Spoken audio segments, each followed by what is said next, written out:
Ladies and gentlemen, I want you to meet Dorothy Mae Washington. Not the Dorothy who shows up in the society pages of Atlanta magazine, the one in the tailored suit cutting ribbons at new community centers. Not the Dorothy whose name is engraved on a wing of Grady Memorial Hospital, or whose company logo appears on half the commercial buildings lining Peachtree Street. I want you to meet the Dorothy who stood in a church dressing room on a Tuesday morning in October, fastening the buttons of a deep burgundy blazer, the color her late husband Leonard always said made her look like a real queen, not a pretend one, and tried to remember the last time her son had called her just to talk. Not to ask for something, just to talk. She couldn't remember. Outside the window of Ebenezer Baptist Church, Atlanta had dressed itself in autumn gold. Leaves the color of amber and rust tumbled down the broad avenues of Buckhead, the wealthiest neighborhood in the city. Inside, the smell of gardenias and fresh linen drifted up from the reception hall 2 floors below, where florists were finishing arrangements that had cost more per centerpiece than Dorothy's first car. She had paid for all of it.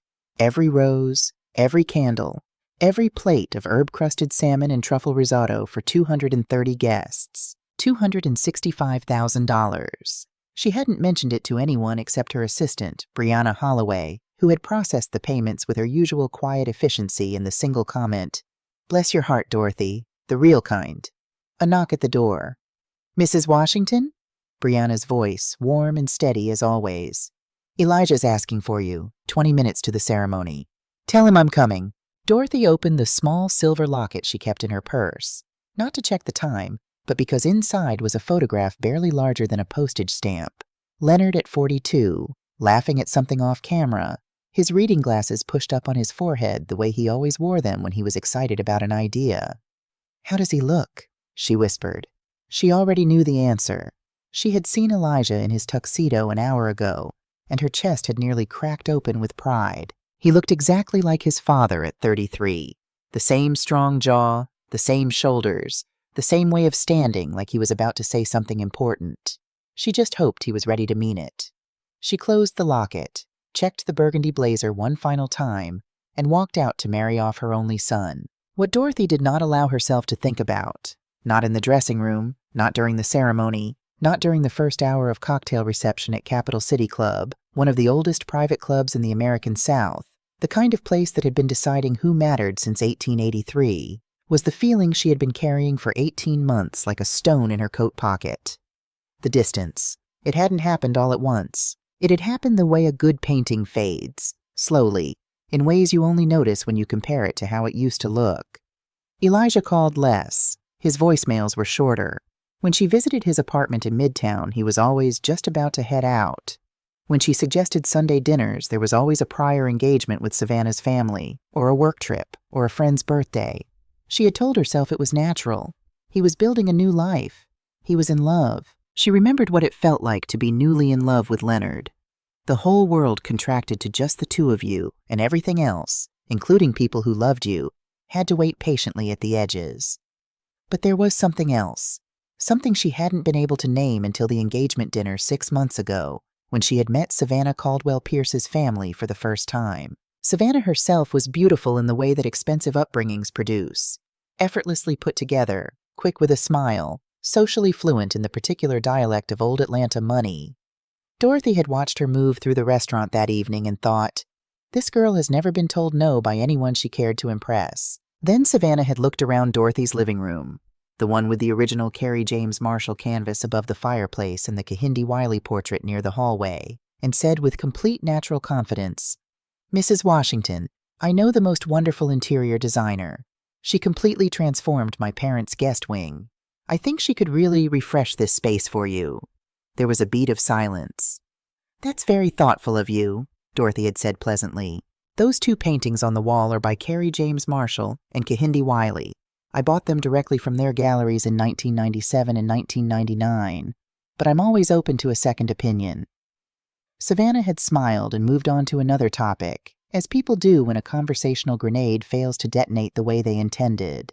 But Dorothy had kept the moment, filed it away, not out of bitterness, out of information gathering. 30 years in commercial real estate had taught her that the most important data points were the ones people didn't realize they were providing. Capital City Club had been established in 1883, and it looked it, in the best possible way. Dark wood paneling, portraits of serious men in serious clothes, chandeliers that had witnessed 100 years of Atlanta society doing what Atlanta society always did, deciding very quietly who mattered and who did not. Dorothy sat at the family table and felt for the first time that day the particular loneliness of being the most important person in a room where no one knew it yet. The Caldwell family had taken over the evening with the casual authority of people who had been taking over evenings their entire lives. George Caldwell III, silver-haired, square-jawed, the kind of handsome that came from 3 generations of good nutrition and 0 financial stress, held court near the bar with the effortless confidence of a man who had never once questioned his right to take up space. Vivian Caldwell floated between tables in a gown that probably cost more than some people's mortgages, dispensing air kisses and curated warmth like a woman who had trained for this specific performance since finishing school. And their friends, lawyers, developers, a state senator, 2 former SEC commissioners, laughed too loudly at each other's jokes and clinked glasses, and did not once glance toward the table where Dorothy sat in her burgundy blazer, watching everything. She had been introduced to several of them during cocktail hour. The interactions followed a predictable pattern: warm handshake, brief pleasantry, rapid reassessment when they realized she wasn't associated with any name they recognized, polite withdrawal. She was used to it. She had been navigating these rooms her whole adult life. Rooms that were not built for women who looked like her, that had not expected her, that had not left a place at the table and required her to bring her own chair. She had carried her own chair into so many rooms that she barely noticed the weight anymore. What she was not entirely prepared for was Savannah. It happened at 7:43 in the evening, according to the delicate gold watch on Dorothy's wrist, the one Leonard had given her on their 20th anniversary, the last one before he got sick. Savannah had been drinking champagne since the ceremony, not recklessly, but consistently, in the way of a woman who knew exactly how to maintain a specific level of social confidence. She was radiant in her wedding gown, flushed with the particular triumph of a day that had gone exactly as planned, surrounded by her closest friends who formed a moving constellation around her wherever she went in the room. She led them now toward the family table. Dorothy saw her coming and composed her face into something warm and open. "And here," Savannah said, her voice carrying easily above the jazz quartet, "is Mrs. Washington, Elijah's mother." She paused, champagne flute tilting slightly in her hand, and smiled at her friends with the expression of someone about to share a charming detail. She used to be a school teacher, bless her heart. Now, for those of you not from the American South, that phrase needs a moment. Bless her heart. 3 words that, in the particular dialect of Southern womanhood, land like a silk glove over a closed fist. It sounds like sympathy. It is not sympathy. Savannah continued. Elijah always says she does her best with what she has. The laughter was light, brief, the kind that passes quickly in a room and leaves behind something that doesn't. Vivian stood 2 feet away, wearing a smile so finely calibrated it revealed nothing. George, nearby, glanced at Dorothy for exactly 1 second, the assessment of a man who had already decided something wasn't worth his attention, and looked away. Dorothy did not move. 63 years had taught her this. The most powerful response to a grenade is to let it land without flinching, and then keep walking. She looked at Savannah, really looked at her, calmly, the way she looked at a balance sheet when she suspected something was wrong, but wanted to be absolutely certain before she acted, and smiled. "What a wonderful evening," she said. "You look beautiful, Savannah, truly." And she meant it. The girl was beautiful. That wasn't the problem. The laughter faded. The constellation of friends drifted toward the bar. Vivian said something to George. Elijah appeared at Dorothy's elbow, his best man Todd Pemberton a half step behind him, both of them wearing the expression of men who sensed tension without knowing its source. "Mom, are you okay?" "I'm perfectly fine, sweetheart." She patted his arm. "Go be with your wife. This is your night." She watched him hesitate, watched him make the small but irreversible choice to accept the easy answer, and then turn back toward Savannah. Dorothy picked up her water glass and took a long, slow sip. The powder room on the 2nd floor had a vanity with a long mirror framed in brass, and Dorothy locked the door behind her and stood in front of it for a moment. Burgundy blazer. Good pearls. Real ones, from the set she had bought herself the year Washington Legacy Group crossed $100 million in assets. Makeup perfect, the kind that required skill and patience to look effortless. shoulders straight from decades of practice. She looked at herself for a long moment. Then she opened her purse, took out her phone, and called Brianna. "Is everything all right?" Brianna answered on the second ring. "Pull the full Caldwell and Pierce file for me. I need it on my desk before 9 o'clock Monday morning." A pause. Brianna knew better than to ask unnecessary questions. "Already on it," she said. Dorothy hung up, reapplied her lipstick, and walked back downstairs to enjoy her son's wedding. She did not go back to the table immediately. Instead, she found a quiet corner near the windows overlooking Peachtree Street, and she allowed herself 5 minutes, just 5, to feel what she had been carrying in that coat pocket for 18 months. She thought about Leonard. Leonard Washington had been the kind of man who made everyone around him feel like the most important person in the room.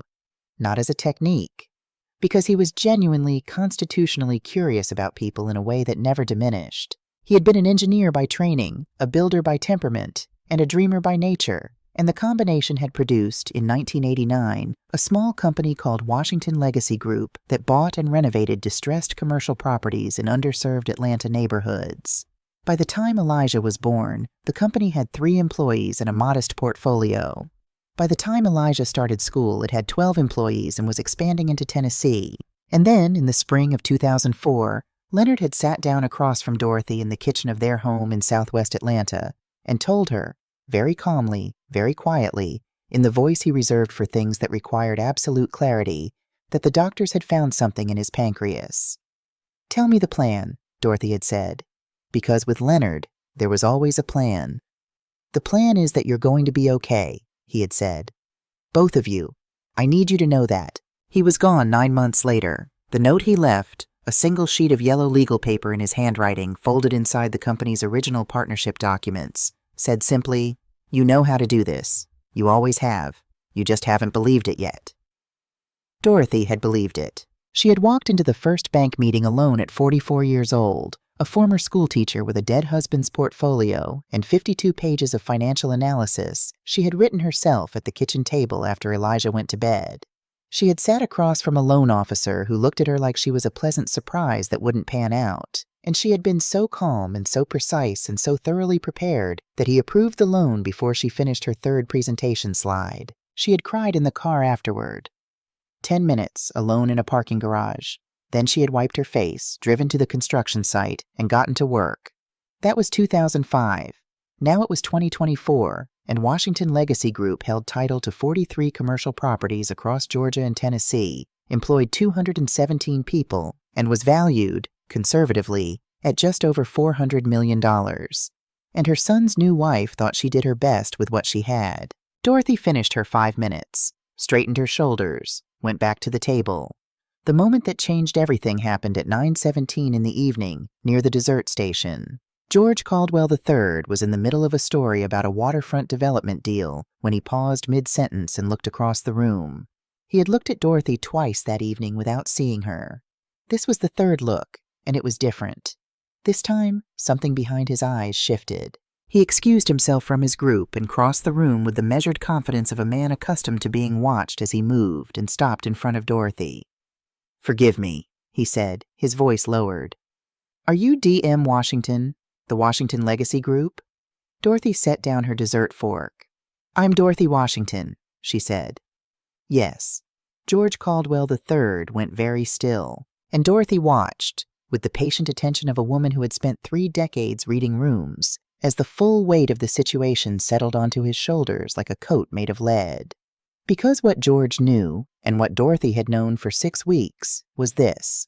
Caldwell and Pierce Real Estate Group, the company George's grandfather had founded, that his father had expanded, and that George had been running for 22 years, was in serious trouble. 3 consecutive quarters of losses, driven by a spectacularly ill-timed investment in a mixed-use development in Midtown that had stalled in permitting delays and hemorrhaged carrying costs for 18 months.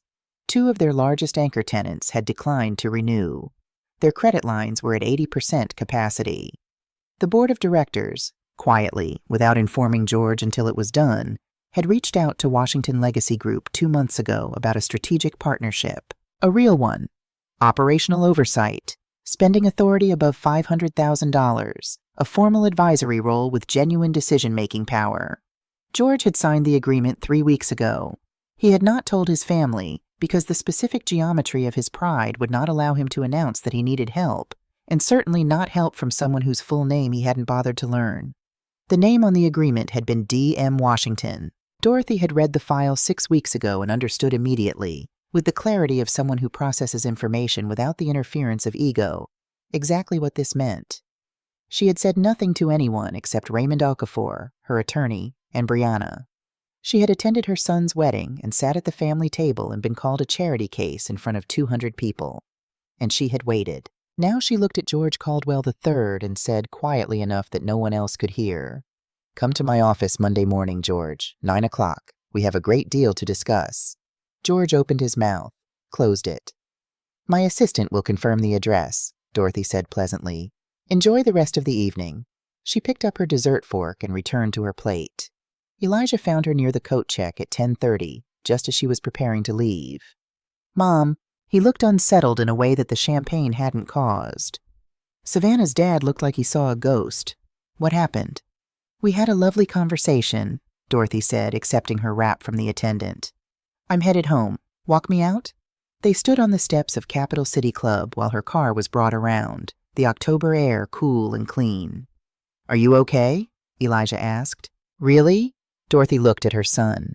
This man she had raised alone through grief and financial terror and 20 years of 7 a.m. alarm clocks. This man she had put through Howard undergraduate and Emory for his MBA. This man she had given everything to because that was what you did when you loved someone. And she saw in the way he was standing that he had positioned himself very slightly facing the club doors, as if part of him was already back inside. "I'm wonderful, sweetheart," she said. "Go back to your wife. We'll talk soon." His relief came faster than his concern had. She noticed that, too. In the car, she called Brianna one more time. "The Caldwell and Pierce file," she said. "I also need the full personnel roster. Benefits packages, salary structures, everything." "Dorothy," Brianna said. She only used the first name when something was important. "Are you sure about this?" "I've been sure for 6 weeks," Dorothy said. "I was just being polite." She looked out the window as Atlanta moved past, the lights of Buckhead giving way to the quieter neighborhoods to the south, the ones she had grown up in, the ones Leonard's company, her company, had invested in when no one else would. "You know how to do this," Leonard had written. She was about to prove it again. She got home at 11:15. She didn't turn on the lights right away. She stood in the hallway of the house she had lived in for 31 years and listened to the silence and let it be what it was. Then she went to Leonard's study, sat in his chair, and opened the Caldwell and Pierce file. She read until 2 in the morning. Savannah called 3 times on Sunday. Dorothy knew because Brianna had set up a secondary line for Washington Legacy Group's executive communications, and Dorothy had given that number, not her personal one, to George at the wedding, which meant the 3 calls that came to her personal phone on Sunday were from Savannah directly, which meant Elijah had given her the number, which meant Elijah knew something had shifted, even if he didn't yet know what. The first call came at 11 in the morning. Dorothy was at her kitchen table with the Caldwell and Pierce personnel file, a yellow legal pad, and the second cup of coffee she allowed herself on Sundays. She let it go to voicemail. "Mrs. Washington, this is Savannah, Elijah's wife." A pause, as if she was reminding herself of the new title.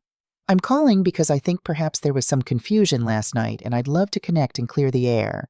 Please do call me back when you have a moment." Dorothy listened to it once, set the phone face down on the table, and returned to the personnel file.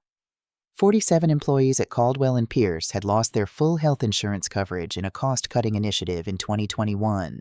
Of those 47, 4 were currently managing serious medical conditions, 2 with cancer diagnoses, 1 with type 1 diabetes, 1 recovering from a cardiac event the previous spring. She wrote the number 47 on her legal pad and underlined it twice. The second call came at 3 in the afternoon, while Dorothy was in Leonard's study going through the Caldwell and Pierce financial projections. "Mrs. Washington, it's Savannah again. I want to make sure we haven't gotten off on the wrong foot. I think I may have said some things last night that came out differently than I intended, and I really do hope we can have a fresh start. I'm sure we'll be spending a great deal of time together as family, and I think it's so important that we—" The voicemail cut off at the time limit. Dorothy noticed that in 2 minutes and 40 seconds of carefully chosen words, Savannah had not once said, "I'm sorry," or identified anything specific she had said or done. She noted this, filed it. The third call came at 7:30 in the evening, just as Dorothy had settled into Leonard's armchair with a small glass of bourbon, his brand, the bottle she kept on the shelf, and opened only when she needed to think clearly, because the smell of it alone put her back in the room with him, and the last 50 pages of the Caldwell and Pierce analysis. This time she answered, "Mrs. Washington." Savannah's voice was different, less prepared, something underneath the composure that hadn't been there in the earlier calls. "Thank you for picking up." "Good evening, Savannah." A beat. "I want to apologize," Savannah said, "for what I said last night." Dorothy waited.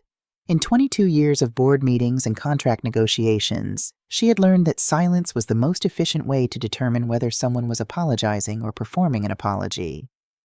"The comment I made, about you doing your best with what you have," another pause. "That was unkind. It was thoughtless, and it was wrong, and I'm sorry." It was better. Not perfect. There was still no acknowledgement of the specific phrase, "bless her heart," of the audience Savannah had chosen, of the theater of it. But it was better than the first 2 attempts. There was something real in it, some friction of genuine discomfort that hadn't been there before. "I appreciate you calling, Savannah," Dorothy said. "That took courage. I'm not sure I deserve credit for courage when I had very good reasons to call." Dorothy paused at that. It was an unexpectedly honest thing to say. "No," she agreed. "But you said it anyway. That counts for something." She could hear Savannah exhale. "Mrs. Washington, can I ask you something?" "You can." "What Elijah said, about you doing your best, I need to understand." A long pause. "Did he know? When he said those things to me, did he know what Washington Legacy Group actually is?" The question landed differently than Dorothy expected, because in it was something she hadn't fully considered from Savannah's direction. The possibility that the young woman on the other end of this phone was also in some way a person who had been deceived. "What exactly did Elijah tell you about me?" Dorothy asked. "Not last night, over the past 2 years. What did he tell you?" The silence that followed was the longest yet, and then Savannah told her. It came out in pieces, with the halting quality of someone dismantling something they had believed in and finding the structure unsound. Elijah had told Savannah that his mother had been a school teacher for most of her career, that after his father died, she had taken over some small property management, his father's little business, nothing major, that she had done well enough, all things considered, but that she didn't really understand modern business, the way things worked now, the scale of what the Caldwell family dealt with. He had told her that Dorothy had trouble letting go, that she had always treated him more like a project than a son, and that she used financial help to stay involved in his life when he wanted to be independent. He had told her that Dorothy would probably try to insert herself into their marriage, into their decisions, into their finances, and that Savannah should feel empowered to hold firm on boundaries. He had told her these things over 2 years of dinners and weekend trips and late-night conversations, in the way that information delivered gradually and consistently becomes the texture of what you believe, until you can no longer remember learning it. You simply know it, the way you know the layout of a house you have lived in long enough. Dorothy listened to all of it without interrupting. When Savannah finished, there was a long quiet on the line. "Mrs. Washington, I'm sorry," Savannah said again. And this time it was different. Smaller, stripped down to something unperformed. "I repeated those things, to my friends, to my parents. He described you as someone who needed to be managed, and I believed him, because I had no reason not to." "You had no reason not to," Dorothy said carefully. "You had met me twice." "Yes." "And he was your fiancé." "Yes." "So you trusted his account." "I did." A breath. "I shouldn't have formed an opinion without getting to know you myself. I know that now." Dorothy stood and walked to the window of Leonard's study. The neighborhood was quiet. The old oak in the front yard, the one Elijah used to climb when he was 7, the one Leonard had threatened every fall to cut down and never did, stood in the October dark, the last of its leaves just beginning to let go. "Savannah," she said, "thank you for this conversation. I mean that." "What happens now?" "Now I think about what you've told me, and I think you should do the same." She ended the call and stood at the window for a long time. Her son had spent 2 years building a version of her, smaller, less capable, more dependent, more intrusive, and had placed that version in his new family's hands like a set of instructions. Here is who she is. Here is how to handle her. It was not an accident. It was not carelessness. It was architecture. The question she carried into bed that night and woke with at 5 a.m. was not what to do about it. She already knew what to do. The question was why. Why would Elijah, a man she had loved and supported and championed at every turning point of his life, need to build that particular architecture?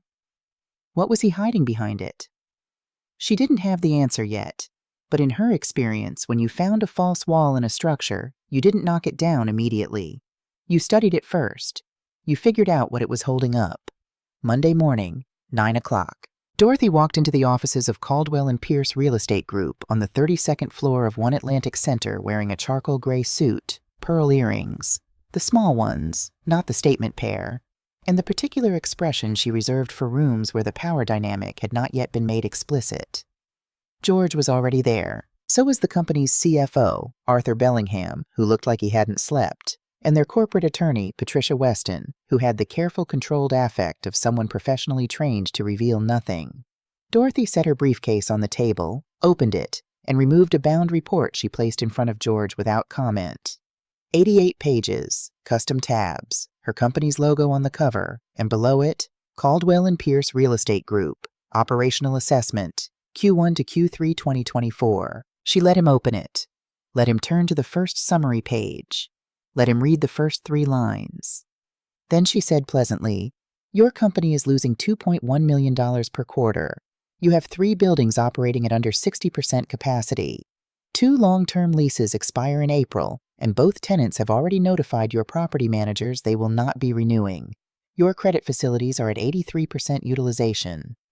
George looked up. His jaw was set in this way of a man who had decided that dignity required stillness. "We're aware of the challenges." "I'm sure you are. What I'd like to discuss this morning is the difference between being aware of challenges and having a plan to address them." She turned to a tab near the middle of the report.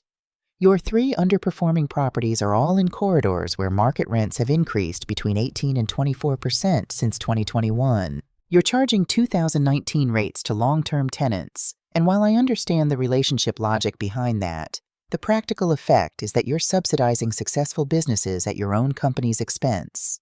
"Those relationships took decades to build," George said. "I know. I've read the history."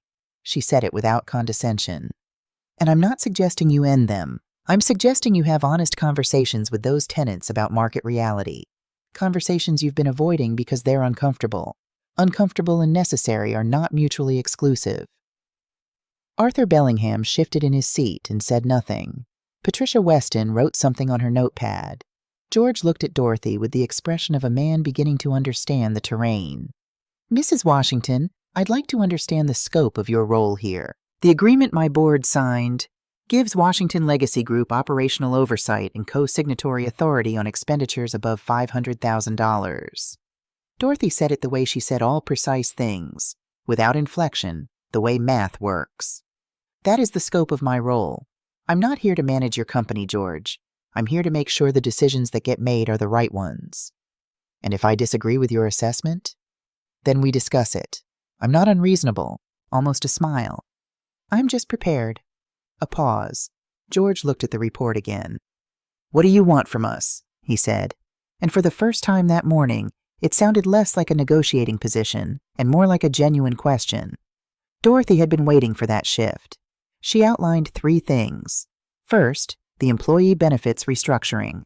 47 people had lost comprehensive health coverage in 2021. She had already been in contact with 3 benefits providers. The cost to restore full coverage to all 200 employees would be approximately $1.8 million annually, offset by reducing the executive compensation structure, which was currently arranged in ways that would not survive scrutiny if the company ever went through an acquisition or audit. George's expression at executive compensation structure told her he understood exactly what she was referring to. Second, a 90-day operational review of all properties, conducted jointly by her team and his, with the goal of identifying which assets were performing, which were salvageable, and which needed to be repositioned. No panic moves, no reactive sales before the review was complete. Third, She wanted Elijah Washington hired as Deputy Director of Project Development. Effective the following Wednesday. George blinked. Your son. My son has an MBA from Emory and 5 years of consulting experience in commercial real estate development. He's better than you'd expect. Mrs. Washington, with respect, hiring your son in the current situation. This is not a favor to my son, Dorothy said. This is an opportunity for my son to prove that he can stand on his own without standing on my money. There's a difference. And frankly, it's an opportunity I should have created for him a long time ago. She said it without self-pity, without drama. The way she said all true things, but something in it silenced the room. He'll be evaluated the same as any other employee, she continued. If he performs, he keeps the position. If he doesn't, he goes. I won't intervene either way. George looked at her for a long moment. You do that? For your own son? I'd do it for my own son, Dorothy said. Whether he sees it that way is up to him. Vivian Caldwell called on Wednesday and asked Dorothy to lunch.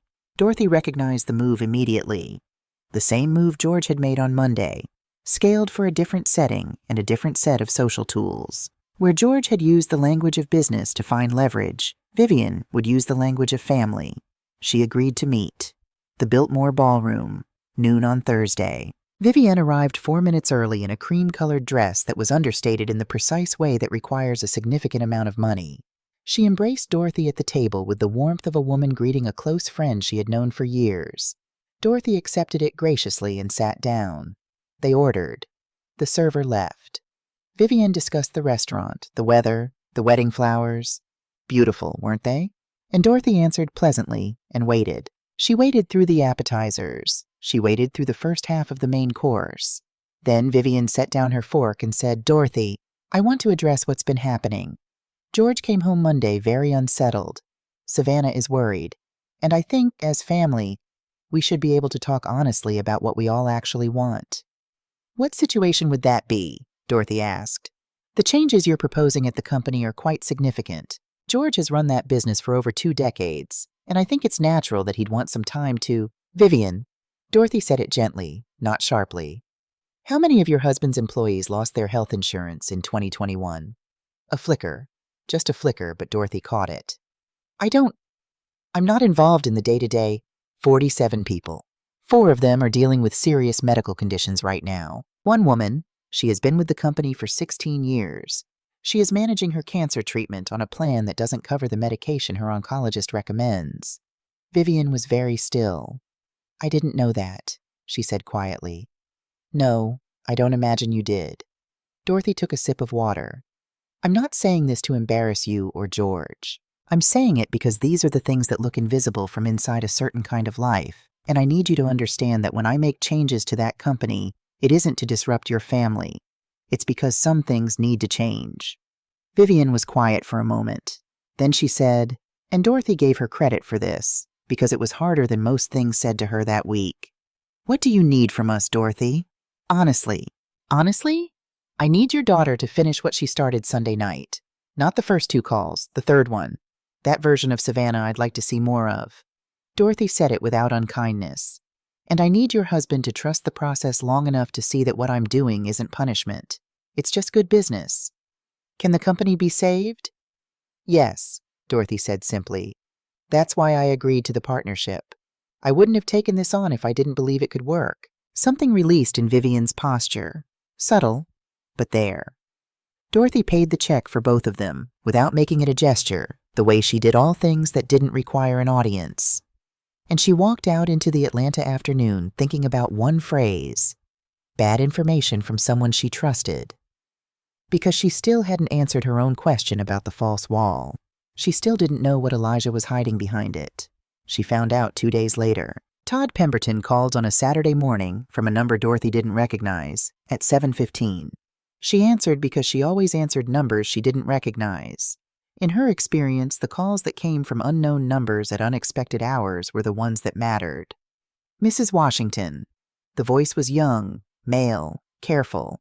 The voice of someone who had rehearsed what they were going to say but was no longer sure it was enough. My name is Todd Pemberton. I'm Elijah's friend. We were roommates at Emory. I was his best man at the wedding. I remember you, Todd, Dorothy said. I'm calling because I've been trying to figure out if this is the right thing to do for about 3 weeks now, and I've run out of reasons why it isn't." Dorothy sat down. "Tell me," she said. It came out in layers, the way structural damage reveals itself when you start looking carefully at a building everyone assumed was sound. Layer 1. Elijah had lost his position at the consulting firm almost a year before the wedding. Not a layoff, not a restructuring. He had been let go after a client submitted a formal complaint. A presentation Elijah delivered had contained analysis built on selectively interpreted data. The client lost a significant contract as a result. The firm released him without severance. He had told no one, not Savannah, not Dorothy. Only Todd, who had found out because Elijah called him from a parking garage at midnight, 2 weeks after it happened, and told him everything. Layer 2. In the months between losing his job and the wedding, Elijah had maintained the complete appearance of employment. He told Savannah he was transitioning to a better opportunity. He kept his morning schedule, left the apartment in business clothes, and spent his days at coffee shops and the public library, submitting applications and managing a level of financial panic he had no vocabulary to admit to anyone he loved. Layer 3. His savings were gone within 3 months. After that, he borrowed, some from Todd, some from other friends, in small amounts that added up. He put the engagement ring on a high-interest payment plan. He stopped making full payments on his car loan.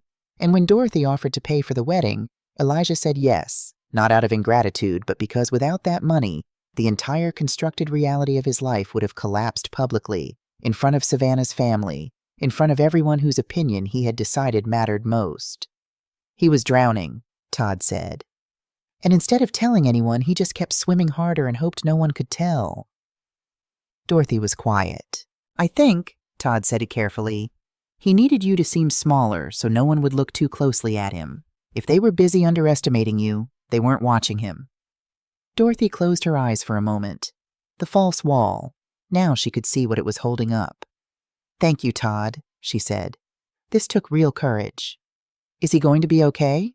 She thought about that honestly before she answered. "He has a chance to be," she said. "That's the most honest answer I can give you." She hung up and sat very still in Leonard's chair for a long time.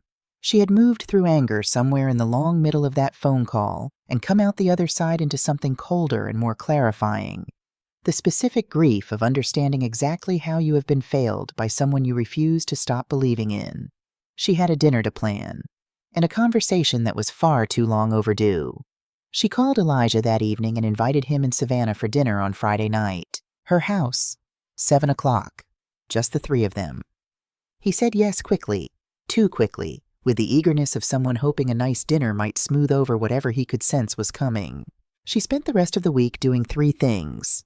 She finalized the first phase of the Caldwell and Pierce restructuring plan, which Brianna helped prepare in a format ready for the board presentation scheduled for the following Tuesday. She reviewed the personnel files of George's family members on the company payroll, noting carefully what each of them actually did versus what their job titles suggested. And she called Raymond Okafor on Thursday afternoon, not to take any action yet, but to understand her options. Because Dorothy Mae Washington did not walk into rooms unprepared. Not in 2005 when the banker looked at her like a pleasant surprise that wouldn't pan out. Not ever. On Friday morning she cooked. Not catered, not ordered. Cooked. The slow kind that fills a house with something that smells like history. Braised short ribs. Roasted root vegetables. Cornbread from her mother's recipe, written on an index card in her mother's handwriting that she kept in the kitchen drawer and had never typed out. Because some things needed to stay handwritten. She set the table with the good dishes. The wedding china she and Leonard had chosen together in 1988 that she used perhaps 5 times a year. Elijah and Savannah arrived at 7. Elijah wore the careful expression of a man who had decided everything was probably fine and was committed to that decision regardless of evidence. Savannah was quieter, more watchful, less performed. Dorothy had noticed in the 2 conversations she had now had with Savannah that the girl had layers she had been too busy performing confidence to show. She was sharper than she let on, and more uncertain than she pretended, and underneath both of those things, genuinely trying to understand a situation that had turned out to be more complicated than her wedding planning binder had accounted for. Dorothy could work with genuinely trying. She fed them first. That was important. Her mother had taught her, "You don't have the hard conversations on empty stomachs." The body needs to feel cared for before it can bear being honest. When the plates were cleared and the coffee was poured, Dorothy folded her hands on the table and looked at her son. "Elijah," she said, "tell me about the consulting firm." The color left his face so quickly it was almost medical. "Mom, tell me what happened. All of it. I want to hear it from you." Savannah went very still. Elijah looked at his wife, then at his mother, then at the table. And Dorothy watched him make the calculation she had watched him make his whole life, the one where he decided whether the cost of honesty was higher than the cost of the alternative. This time, for the first time in a very long time, he chose the truth. He talked for 47 minutes. Dorothy knew because she had glanced at the clock on the mantelpiece when he began. The small brass carriage clock Leonard had bought at an estate sale in 1996, the one that had sat in the same spot for 28 years. And she glanced at it again when he stopped. 47 minutes of the kind of talking that leaves a person emptied out, the way a house looks after a storm has passed through and taken everything that wasn't nailed down. He told them about the presentation, the client, the data he had shaped, not fabricated, he was careful to say that, but shaped, interpreted in directions that supported the conclusion he had been hired to reach, in ways that turned out to be more selective than defensible. He told them about the morning the managing partner called him in, the meeting that lasted 11 minutes, the walk to his car through the parking garage where he sat for 2 hours because he couldn't think of anywhere else to go. He told Savannah, and this was the part that cost him the most, Dorothy could hear it in the way his voice changed registers, about the months of leaving the apartment every morning in his work clothes, the coffee shops, the library on Ponce de Leon where he had set up at a corner table and submitted applications and tried to project, to himself and to the empty air around him, that this was temporary and manageable and would resolve itself before anyone who mattered found out. He told her about the money, the loans from friends, the ring, the car payments he had stopped making when his savings finally ran out and he had to choose between the appearance of success and the infrastructure of it. And he told her, looking mostly at the table, about the moment Dorothy offered to pay for the wedding and how he had felt two things at once. Enormous relief because the money solved an immediate and desperate problem, and something uglier underneath it, something he had not wanted to examine directly. Shame. The specific shame of a man who has built his identity around being capable and self-sufficient, and finds himself taking his mother's money to fund the performance of being capable and self-sufficient in front of the people whose opinion he had decided mattered most. And instead of sitting with that shame, Dorothy said quietly when he paused, "You moved it." He looked up. "You moved it onto me," she said. It was easier to tell yourself, and Savannah, and her family, that I was the problem, that I was the one who couldn't let go, who used money to control, who needed to be managed. If I was the controlling one, you were just someone asserting healthy boundaries. If I was the overbearing one, you were just protecting your marriage. The shame had somewhere to go. That wasn't you. The silence in the room had weight. Savannah was looking at Elijah with an expression Dorothy recognized. Not anger, not yet, but the particular look of someone whose map of a territory has just been redrawn and who is trying to understand which landmarks still apply. "I know," Elijah said. His voice was barely above a whisper. "I know that's what I did."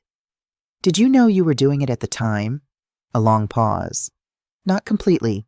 I told myself I was protecting the relationship. I told myself Savannah's family had certain expectations and I was just managing context. But somewhere underneath that," he stopped. "I knew," Dorothy nodded. She had spent enough time in rooms with people being honest to recognize when it was actually happening. She looked at her son, this man who had her husband's shoulders and her own eyes, who had climbed that oak tree in the front yard until he was 11 years old, who had cried for 3 days when Leonard died and then stopped crying entirely and never really started again. And she felt something she hadn't expected to feel tonight. Not forgiveness, not yet. That was a different conversation for a different season, but something adjacent to it, something that had to do with recognition. She could see him clearly now, without the architecture of the false wall in the way. And what she saw was not a villain. What she saw was a frightened man who had made the choices frightened men make, and who was sitting at his mother's dinner table, telling the truth about them. That was not nothing. That was, in fact, a beginning, but it was not the end of tonight's conversation. Dorothy stood and walked to the small writing desk near the window. Leonard's desk, the one he had used to draft his early business plans while she graded papers at the kitchen table, and opened the top drawer. She removed 2 documents and brought them back to the table. She placed the first one in front of Elijah. He looked at it. His face changed. It was a copy of a loan application, one of 2, that Raymond Okafor had flagged earlier that week, the one carrying a forged signature. Raymond received a call from the bank on Thursday, Dorothy said. The first loan is 4 months behind on interest payments. When the bank contacted the secondary signatory listed on the account, which is listed as me, they reached Brianna, who told them I had no such account. They faxed the signature confirmation. It does not match mine. The room was absolutely silent. Elijah, Savannah said. Not a question, just his name, in a voice that had gone completely flat. There are 2 applications, Dorothy continued. $62,000 and $53,000. Both carry my name as co-signatory. I did not sign either of them. She placed the second document on the table. Raymond's preliminary legal assessment. 2 pages, the relevant passages marked in red. Using someone's identity to secure credit without their knowledge or consent is a federal offense, Dorothy said. Raymond has outlined the exposure, civil and criminal, in that summary. I'd like you to read it. Elijah did not pick up the paper. He was looking at his mother with the expression of a man watching the last exit disappear behind him. Mom? Read it, Elijah. He read it. Savannah read it over his shoulder. When they finished, neither of them spoke. Then Savannah stood and walked to the window, the same window Dorothy had stood at Sunday night, looking at the oak tree, and stood there with her back to the room. Elijah, her voice was careful in the way of someone exercising very deliberate restraint. Tell me you didn't do this. He didn't answer. Tell me, she said again, and this time the control cracked slightly at the edges, that you did not forge your mother's signature on a federal loan application. He stopped. I was going to pay it back. Both of them. Once I had the position at Caldwell and Pierce, once I had income again, I had a repayment plan. That is not what I asked you. He put his hands flat on the table. Yes, he said. I did. Savannah turned from the window. Dorothy watched her daughter-in-law's face in that moment and saw something unexpected. Not just anger, not just betrayal, but a specific kind of grief. The grief of someone who has discovered that the story they were living was a different story than the one they thought. I have to go, Savannah said. Not to Elijah, to Dorothy. I'm sorry. I can't sit here right now. I need to think. Of course, Dorothy said. Can I call you? You can always call me. Savannah picked up her bag. She walked past Elijah without touching him. Not with coldness, Dorothy thought, but with the careful distance of someone who doesn't trust their own steadiness. She paused at the doorway. Mrs. Washington, she said. Dorothy said. Please. Something moved across Savannah's face. Dorothy, I'm sorry. For all of it. For Sunday. For the things I repeated. For not asking. She stopped.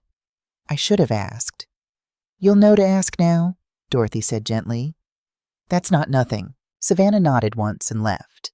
The front door opened and closed. A car started in the driveway.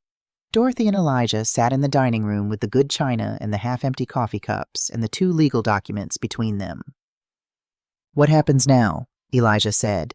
His voice had the quality of someone who has set down something very heavy and isn't sure what to do with their hands. That depends on you, Dorothy said. Are you going to? He stopped. Press charges. I haven't decided. He nodded slowly. Raymond and I are meeting Tuesday, Dorothy continued. There are several ways to handle this legally. Some protect both of us from unnecessary exposure. All of them require your full cooperation and complete transparency about everything you've borrowed and from whom. I'll cooperate, he said. Whatever you need. I know you will. She said it without sarcasm. Because that's the person you actually are, underneath the person you've been pretending to be. The pretending is what got us here. The honesty is what gets us out. He was quiet. Then, I don't know how to be real with you. The honesty of it stopped her. She hadn't expected that. Not the fact of it, because on some level she had known it for years, but the fact that he said it out loud. What does that mean? She asked. It means, he looked for words with the careful effort of someone working in a language they understand but don't speak easily. You were never not okay. You lost Dad and you kept going. You took over a company you'd never run, and you built it into something extraordinary. You never fell apart. You never needed anything. I never once saw you not know what to do." Dorothy looked at her son for a long moment. "Elijah, do you know how many times I cried in parking garages between 2005 and 2008? He blinked. "No. Because you were not in the car with me. Because you had already lost your father, and I was not going to let you watch me fall apart too." She said it evenly, without accusation. "That was my choice. I own it. But the consequence of that choice, and I am only fully understanding this tonight, is that I taught you that the standard for being okay was never showing when you weren't." He stared at her. "I didn't know how to fail in front of you," he said slowly, "because I never saw you fail." "I failed constantly," Dorothy said. "I just did it in parking garages." Something loosened in his face. Not resolution. Nothing was resolved tonight, and she had no intention of pretending otherwise. But something shifted. Some weight that had been sitting in the wrong place began slightly to move. "I'm sorry, Mom. I know. Not just for the loans. For all of it. For what I said about you. For letting them—" "I know, Elijah." She said it clearly, not dismissing it but containing it, the way you contain something important, to keep it from spilling before it's ready to be held properly. "We're going to spend a long time on all of it. Tonight, we're just going to start." She walked him to the door at 10:30. On the front porch, under the oak tree that had given up its last leaves to the October wind, he turned back. "The job at Caldwell and Pierce," he said. "Did you do that for me?" Dorothy considered the question seriously, because he was asking it seriously. "I did it because you're qualified and they need someone qualified," she said. "And I did it because you need a place to prove something to yourself that has nothing to do with me. Both of those things are true at the same time." "What if I'm not good enough?" "Then you'll learn what you need to learn, and you'll get better. That's what not being good enough is for." He looked at her, really looked at her, the way she hadn't felt him look at her in a long time, without the screen of the false wall between them. "You were always this," he said. "Everything you are. I just couldn't see it." "You weren't ready to see it," Dorothy said. "That's different from it not being there." She hugged him. He held on longer than she expected. She let him. When he pulled back, his eyes were bright in the porch light, and she remembered with sudden complete clarity what he had looked like at 14, standing at the door of Leonard's hospital room, trying to decide if he was allowed to cry. "Go home," she said gently. "Call Savannah. And Elijah, whatever she needs right now, you give it to her. Even if it's space. Especially if it's space. You show up the way you should have been showing up." He nodded, went to his car, drove away. Dorothy stood on the porch until his taillights disappeared around the corner. The oak tree moved in the wind above her. The night smelled like autumn and wood smoke from somewhere down the street. She went inside and washed the good china by hand, the way she always did, and put it away piece by piece in the cabinet that had held it for 36 years. 3 weeks passed. In those 3 weeks, a number of things happened. Raymond Okafor and Elijah met twice. The outcome was an agreement in which Elijah acknowledged the full extent of the fraudulent applications in a signed document held in Raymond's office and committed to a repayment schedule, drawn from his salary at Caldwell and Pierce, that would retire the full amount, plus interest, over 7 years. Dorothy absorbed the immediate bank liability to protect her credit rating. There were no criminal charges. There would be no criminal charges, provided the repayment schedule was honored without exception.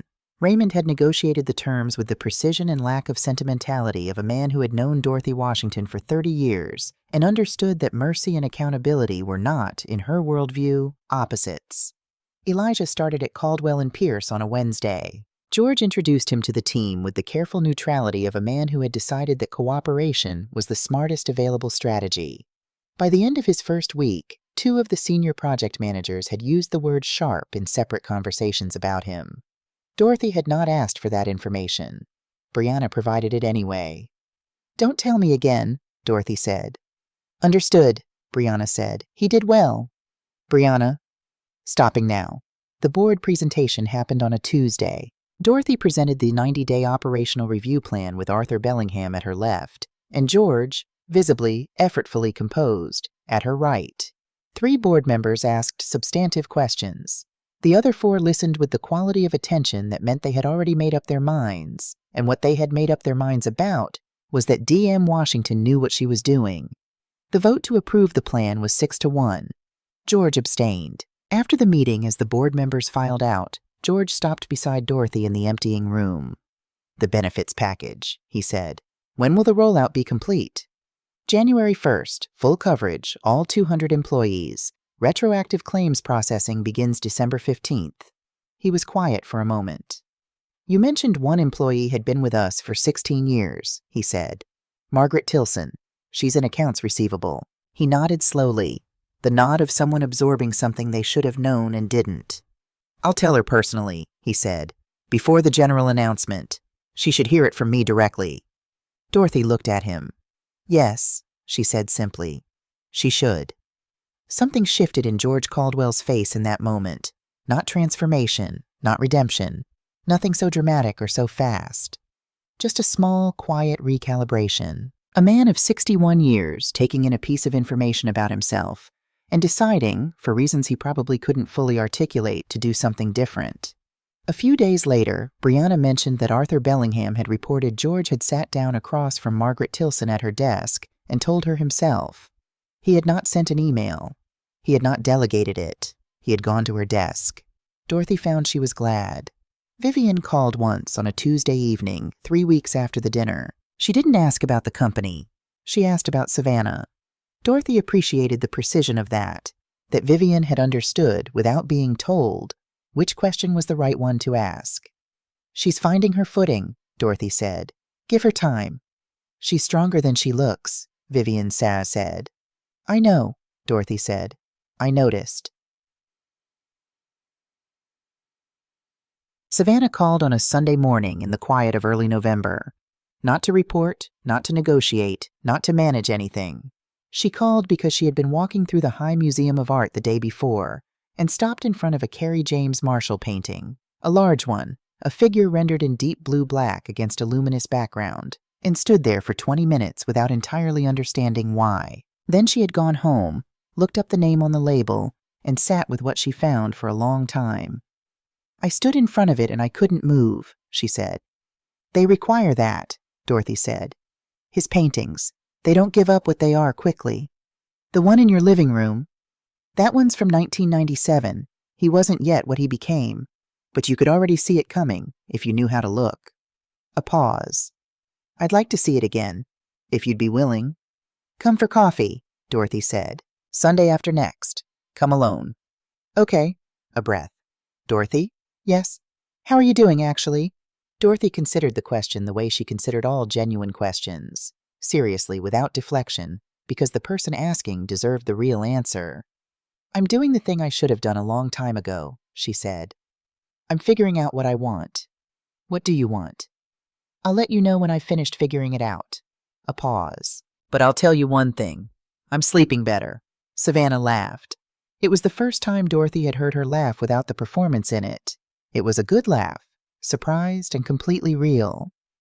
"I'm glad," Savannah said. On a Thursday afternoon in early December, gray sky, the smell of coming rain over Atlanta, Dorothy sat at her desk on the 27th floor of the Washington Legacy Building and looked at the view her husband had always said they would have one day. "One day we'll have an office where we can see the whole city," he had said in 1991, standing in their first office space, 400 square feet above a dry cleaner on Cascade Road, looking out at a parking lot and the back of a grocery store. She could see the whole city now. Brianna knocked and came in with the end-of-day summary, a habit they had developed over 12 years, one Dorothy suspected she would keep until she retired, however many years from now that turned out to be. "The Q4 projections from Caldwell and Pierce are in your inbox," Brianna said. "They're better than the Q3 actuals." "I'll read them tonight." "And Elijah called." A pause. "He said he didn't need anything. He just wanted to know if you'd eaten lunch." Dorothy stopped. She set down her pen. "He called to ask if I'd eaten lunch," she said. "Those were his exact words. I told him I didn't have visibility into your lunch habits. He said to tell you to eat something. Dorothy looked out at the city. The clouds were moving in from the northwest, the way they always did before a serious rain, turning the light that particular flat gray that made the buildings look drawn in pencil. Tell him I had the soup from the place on Peachtree, she said. The one he likes? The one he likes. Brianna made a note and moved toward the door. Brianna, Dorothy said. She turned. Did you eat? Brianna smiled. The full version, not the professional one. Yes, ma'am, I did. Good. Go home. In 20 minutes. Go home, Brianna. A small pause. 15 minutes. Dorothy shook her head and turned back to the window. The rain began. First the smell of it, then the sound, then the gray curtain of it moving across Peachtree Street below, the headlights of evening traffic blurring in the wet. She watched the city she had grown up in, the city she had built something in, the city that had not always made room for her and that she had occupied anyway. Quietly, completely, with the patience of a woman who understood that presence outlasts resistance, every time. She thought about Leonard. She thought about the note. You know how to do this, you just haven't believed it yet. And about how she had read it at 44 as an instruction, and now at 63 understood it was something different. It wasn't an instruction, it was a description. He had seen her clearly, the way you sometimes only see a person clearly when you are running out of time to look, and he had written down what he saw. She had spent nearly 20 years trying to deserve the description. It had taken a Tuesday night in October, at a wedding she had paid for, being dismissed by a woman who didn't know her, to understand that she had deserved it all along. Not because of the $400 million, not because of the 43 buildings, because of who she had been in every parking garage, every 5-minute window of feeling, every 2 a.m. at the kitchen table with a legal pad and a problem to solve and nobody watching. She had been that woman all along. She opened the small silver locket. Leonard laughing. Reading glasses pushed up on his forehead. Some joke off camera, some moment of uncomplicated joy, preserved in a photograph barely larger than a postage stamp. I figured it out, she told him. The rain moved across the city. It just took me a minute. She closed the locket, put it back in her purse, turned to her computer and opened the Caldwell and Pierce Q4 projections. Dorothy Mae Washington had work to do. She always did. And for the first time in a very long time, that felt like exactly enough. Thank you for listening. If this story stayed with you, if it reminded you of someone you know or someone you are, I hope you'll share it with someone who needs to hear it today. And if you have ever been underestimated by someone who should have known better, just remember this. The room you make for yourself is the one that lasts. Drop a comment below and tell me where you're listening from. And don't forget to subscribe. There are more stories coming, and I don't want you to miss a single one.